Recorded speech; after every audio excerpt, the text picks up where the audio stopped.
राऊत बोलतायत. पण त्या जमिनीच्या व्यवहारासंदर्भात तुम्ही अमित शहांना पत्रही दिले. आज भारताचे गृहमंत्री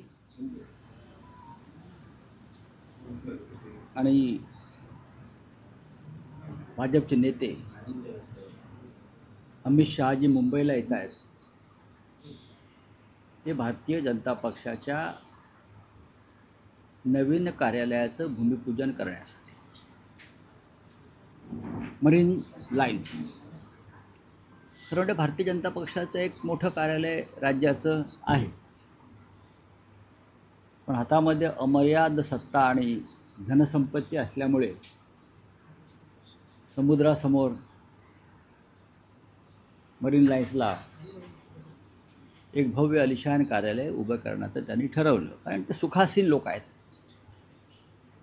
कार्यकर्त्यांप्रमाणे त्यांना जगता येत नाही. ते पूर्वीचे दिवस गेले.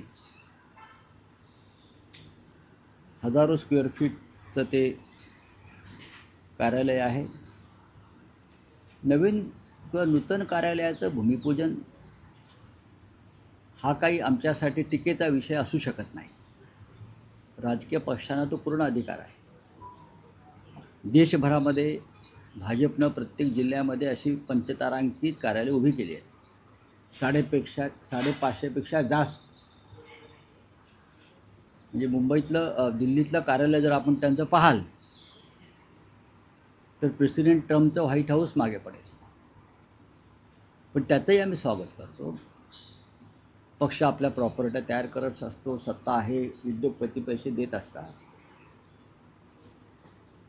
प्रश्न इतकाच आहे, मरीन लाईन्सला अद्याप मराठी भाषा भवन होऊ शकलं नाही. त्याच ठिकाणी मराठी भाषा भवन अडकून पडलंय. भूमिपूजन होऊन सुद्धा त्याकडे कोणाचं लक्ष नाही. पण आज गृहमंत्री एक पंचतारांकित भव्य असं कार्यालय त्याचं भूमिपूजन करण्यासाठी येतात. त्यांचं स्वागत आहे. मी आज पत्र लिहिलं आहे अमित शहांना आणि सामनासुद्धा आम्ही छापला आहे की किती वेगानं काम केलं जातं, किती वेगानं एक फाईल एका सत्ताधारी पक्षाची, म्हणजे राफेलच्या वेगानं लिहिलं आहे. राफेलच्या वेगानं फाईल हलते. म्हणजे राफेलचा वेगसुद्धा मागे पडेल इतक्या वेगाने ती फाईल हल्ली. आणि सर्व अडथळे बरं का, कधी 24 तासात, कधी 2 तासात, कधी तासाभरात अडथळे दूर करून ती जागा महापालिकेची ही भारतीय जनता पक्षाला देण्यात आली. 3.5 वर्ष राज्यामध्ये प्रशासन आहे मुंबई महापालिकेत आणि त्या प्रशासकाच्या माध्यमातून हा संपूर्ण व्यवहार करून घेतला. महापालिकेमध्ये नागरी सुविधांच्या संदर्भात अनेक विषय पडलेले आहेत, त्यांच्या फाईल्स हलत नाही. अद्याप मराठवाड्यातल्या शेतकऱ्यांच्या मदतीची फाईल हललेली नाही, दिवाळी झाली तरी. पण भारतीय जनता पक्षाच्या पंचतारांकित हेडक्वार्टरची फाईल ज्या राफेलच्या वेगानं हल्ली, ते रहस्य त्या जमिनीखाली दडलेलं आहे. ज्याचं भूमिपूजन अमित शहा करताय, ते रहस्य त्याच्या कुदळ मारतील तेव्हा ते रहस्य बाहेर येईल, फाईल बाहेर येईल ती. तर मी फक्त अमित शहा जे देशाचे गृहमंत्री आहेत, अत्यंत प्रामाणिक माणूस आहे. अमित शहा अत्यंत प्रामाणिक माणूस आहे बरं का, अत्यंत प्रामाणिक. त्याला कधी असे 2 नंबरचे धंदेबिंदे जमले नाहीत असं लोक त्यांचे भक्त म्हणतात. म्हणून मी त्यांना कळवलं की बघा, तुम्ही जी कुदळ मारताय त्याचं रहस्य ते समजून घ्या. संपूर्ण माहिती मी त्यांना पाठवली आहे. मला खात्री आहे ते सक्षम गृहमंत्री आहेत. आपण ज्या जमिनीवर भूमिपूजनाची कुदळ मारतो आहोत त्या जमिनीखाली कोणतं रहस्य आहे महाराष्ट्रातल्या भाजपच्या नेत्यांनी पुरलेलं, त्याचा त्यांना अभ्यास करावा, एवढीच माझी एक भूमिका आहे. बाकी नवीन कार्यालय 20 माळ्याचं करू द्या, समुद्राच्या वर करू द्या, समुद्राच्या आत करू द्या. अद्याप शिवाजी महाराजांचं स्मारक झालं नाही. अद्याप छत्रपती शिवरायांचं स्मारक जे होणार होतं ते झालं नाही. मराठी भाषा भवनाला अडथळे आणलेले आहेत. मराठी भाषा भवत महाराष्ट्राची अस्मिता त्याला अडथळे आहेत. पण राफेल वेगानं भारतीय जनता पक्षाचं हेडक्वार्टर मरीन लाईनच्या समुद्रावर होत आहे, हे महाराष्ट्राच्या जनतेला कळावं म्हणून मी आजचा हा प्रपंच पत्र लिहायचा अमित शहाजींना केला. अमित शहाजी मोठे नेते आहेत, त्यांचं इंटेलिजन्स फार ताकदीचं आहे, तर त्यांनी या फाईलचा सुद्धा अभ्यास करावा आणि अशाच प्रकारच्या वेगवान फायली जनतेच्या हिताच्या दृष्टीने ज्या पडून आहेत, सामान्य शेतकऱ्यांच्या दृष्टीनं पडून आहेत, त्यांनाही त्याच वेगानं न्याय द्यावा. राऊतसाहेब, ट्विटमध्ये तुम्ही म्हटलंय की एकीकडे पुण्यातील जैन बोर्डिंग प्रकरणात मोठ्या प्रमाणावर रोष असताना भाजप कार्यालयाच्या जागेबाबत चर्चा सुरू असतील तर जनतेत चुकीचा संदेश नक्कीच जाऊ आहे. शकतो, हे एक. आणि दुसरं असं आहे की पुण्यातलं जे जैन बोर्डिंगचं प्रकरण आहे त्यात अपडेट अशी आहे की गोखले पुण्यातील जैन बोर्डिंग जमीन व्यवहार रद्द झालेला आहे. विशाल गोखलेंनी त्यातून या व्यवहारातून माघार घेतलेली आहे. हा जनतेचा दबाव, जनतेचं आंदोलन आणि पब्लिक क्राय.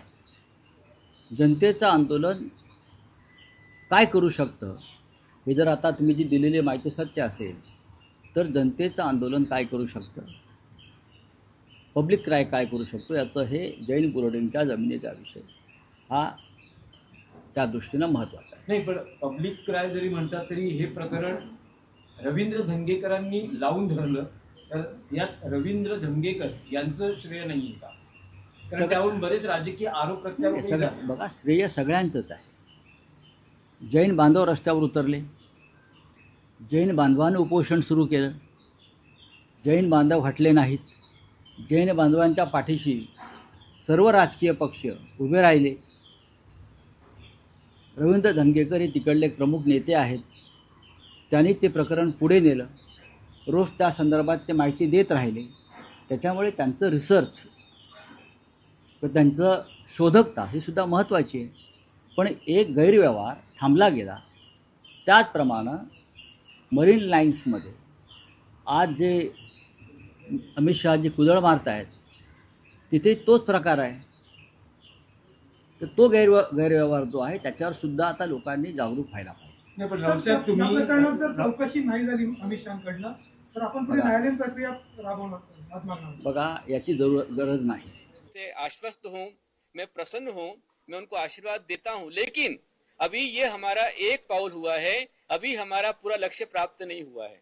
जब तक ये पूरी डील कैंसिल नहीं होती है, मतलब अभी ट्रस्टी इसके महादोषी, पहले ट्रस्टी ही दोषी है. यदि आज इतना बड़ा बखेड़ा खड़ा हुआ है तो ट्रस्ट के कारण से हुआ है. ट्रस्ट की महाभ्रष्टता से सारे परेशानी खड़ी हुई है, तो ट्रस्टियों को इसके अंदर से माघार लेना चाहिए और जो गैर कानूनी की डील उन्होंने की है उसे पूरा कैंसिलेशन करना चाहिए. चैरिटी कमिश्नर क्लियर करना चाहिए. इसके क्लियर किए बिना हमारा आंदोलन पूरा नहीं होगा. जब तक यहाँ हॉस्टल में पुनः बच्चे आकर के उनकी पढ़ाई शुरू नहीं होती है तब तक हमारा आंदोलन पीछे हटने वाला नहीं है.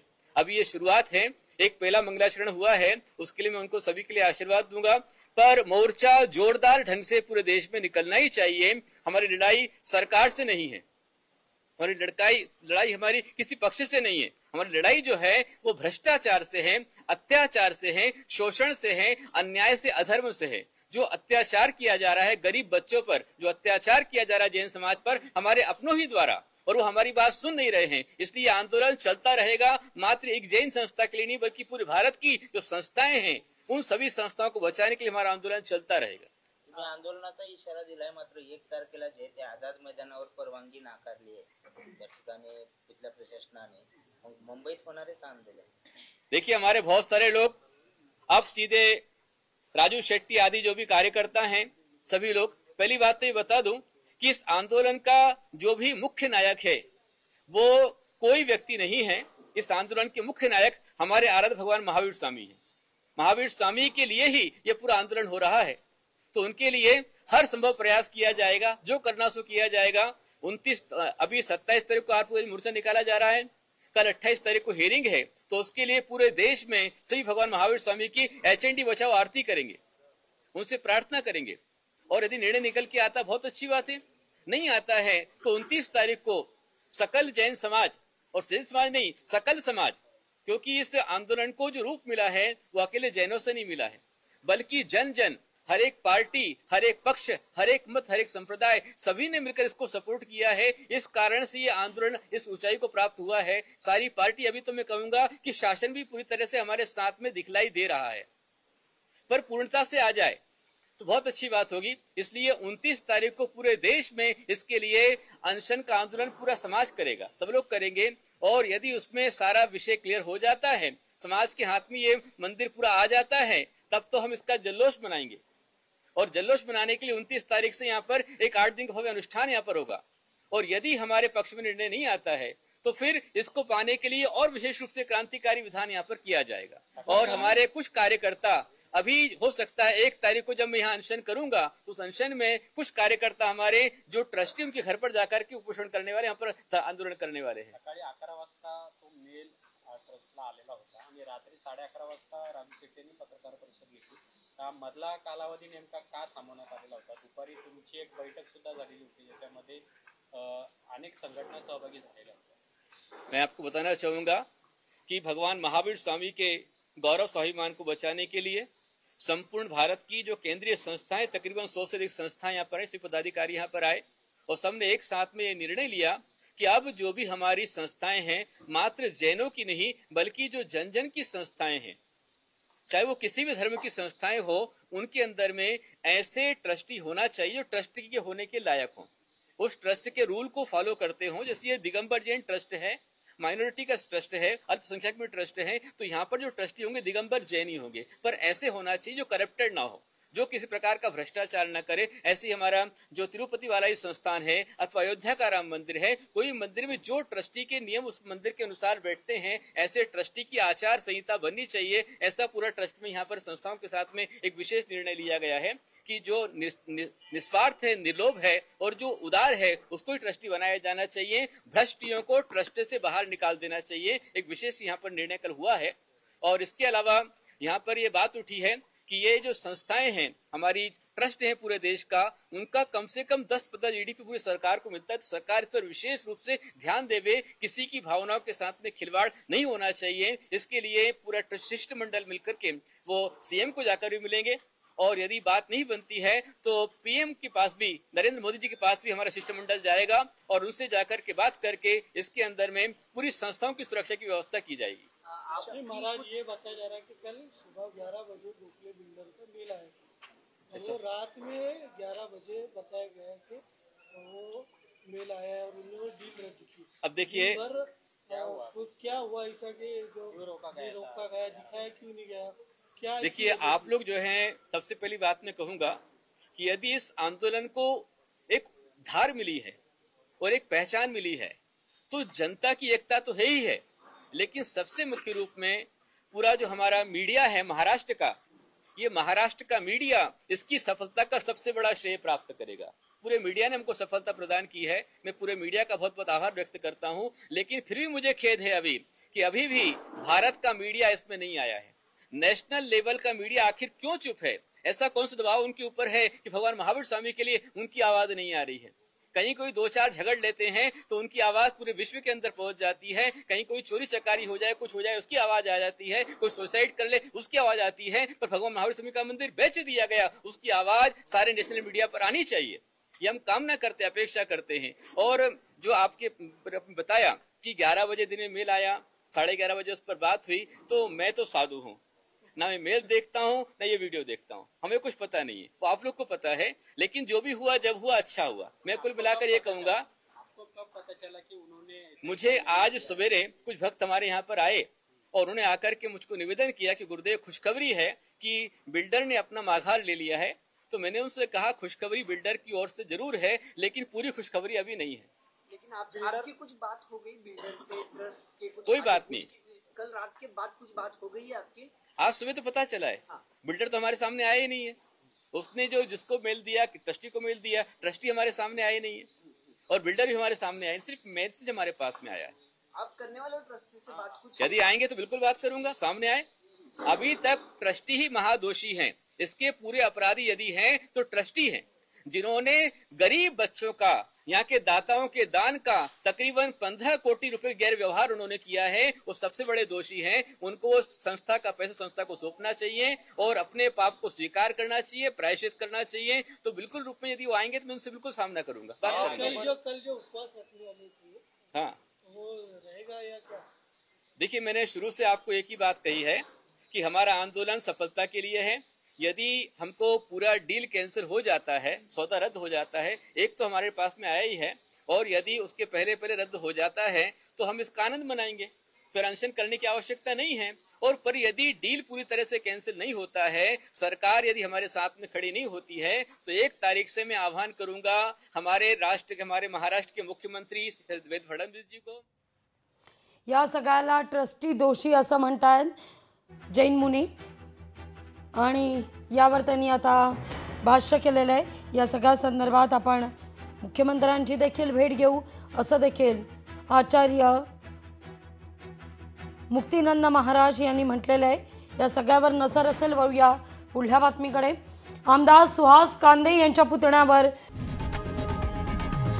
लोकशाही मराठी ऐका, पहा, जागरूक रहा।